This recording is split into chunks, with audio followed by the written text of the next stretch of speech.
จียิ้มนะไอจียิ้มนะลูกยิ้มนะยิ้มมุมปากยิ้ม ยิ้มปากมีวันนะเมื่อกี้เนี่ยช่วงไหนวะน้องคิมยังไม่โทรมั้งเขายิ้มเงี้ยยิ้มแบบไปฝั่งเดียวอ่ะ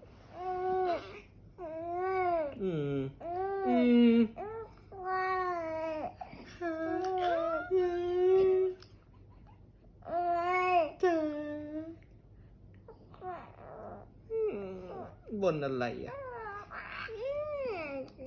เล่นเสียงนะเหนื่อยเหรอ